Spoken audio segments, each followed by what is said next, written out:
அனைவருக்கும் ஆனந்தமான இறைவணக்கம். ஆன்மீக சிவசொந்தங்களே, நமது ஆனந்தோலி அறக்கட்டளை தொடர்ந்து 1840வது நாளாக நேற்று கருட பஞ்சமி நாளில் அன்னதான சேவையை மிக சிறப்பாக செய்தோம்.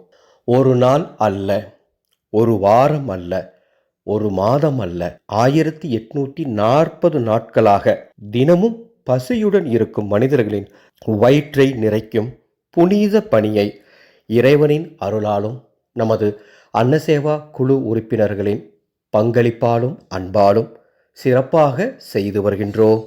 பசியை போக்குவது உணவு கொடுப்பது மட்டும் அல்ல, அது ஒரு உயிரின் வேதனையை குறைப்பது. ஒரு குழந்தை பசியின்றி உறங்க வேண்டும். ஒரு முதியவர் கண்ணீரின்றி உணவருந்த வேண்டும். ஒரு ஏழை குடும்பம் தன்னை யாரும் கவனிக்கவில்லை என்று நினைக்கக்கூடாது. இந்த எண்ணமே எங்களது அன்னசேவா குழுவின் அடிப்படை நோக்கம். எங்களது குழு உறுப்பினர்கள் ஒவ்வொருவரின் நோக்கமும் இதுதான். கோவிலில் ஏற்றும் ஒரு தீபம் இருளை அகற்றும்.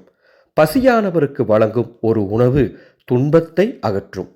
நாங்கள் உணவு மட்டும் வழங்கவில்லை, அன்பை வழங்குகின்றோம், நம்பிக்கையை வழங்குகின்றோம், மனித நேயத்தை விதைக்கின்றோம். இன்று இந்த வீடியோவை பார்க்கும் உங்களிடம் ஒரு அன்பு வேண்டுகோள். இந்த சேவை எங்களுடையது மட்டும் அல்ல, மனிதநேயம் உள்ள ஒவ்வொருவருடையதும். இந்த சேவை மிக முக்கியமானது. உங்களால் மாதத்தில் ஒரு நாள் உதவ முடிந்தால் உதவுங்கள். ஒருவேளை உணவிற்கு உதவ முடிந்தாலும் உதவுங்கள். அல்லது எங்களது அன்னசேவா குழுவில் இணைந்து ஒரு உயிரின் பசியை போக்கும் பங்களிப்பையாவது தாருங்கள். அன்னதானம் செய்பவன் பணத்தை இழப்பது கிடையாது, இறைவனின் அருளை சேமிக்கின்றான். அவனுக்காக மட்டுமல்ல, அவனது குடும்பத்தின் அடுத்த தலைமுறைக்காகவும் புண்ணியத்தை சேர்க்கின்றான். வாருங்கள், பசியற்ற சமுதாயத்தை உருவாக்குவோம். இந்த புனித பயணத்தில் நீங்களும் இணைந்திடுங்கள்.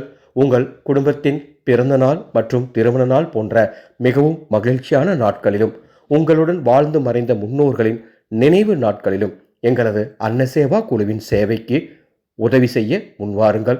உங்கள் குடும்பத்துக்காக சிறப்பு பிரார்த்தனை செய்யப்பட்டு உங்கள் பெயர் சொல்லி இந்த அன்னதான சேவை சிறப்பாக நடத்தப்படும். ஒரு கை கொடுத்தால் ஒரு மனிதன் வாழ்வான், 1000 கைகள் இணைந்தால் ஒரு சமுதாயம் உருவாகும். அன்பு சொந்தங்களே, இந்த சேவையை எங்களால் முடிந்த அளவுக்கு தினமும் செய்ய போகின்றோம். வாருங்கள், சேர்ந்து சேவை செய்வோம். ஆனந்த மலரட்டும், ஆனந்த ஒளி பரவட்டும்.